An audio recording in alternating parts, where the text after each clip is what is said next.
Dobre.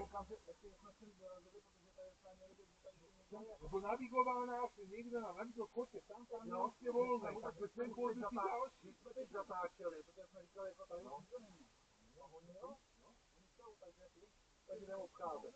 Tak sa vidíme. Určitě se uvidíme. A moc děkuji teda ještě.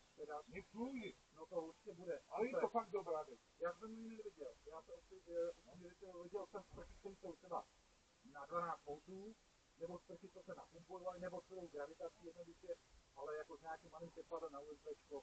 Ja mám niekoľko sprchů, čerpadiel vodných mám všelijakých. Oni mají blíž k Rusku a tam technologicky jsou úplně jinde, že jo? Úplně jinde. Ten Putin nám to drží, on nám to dopraje.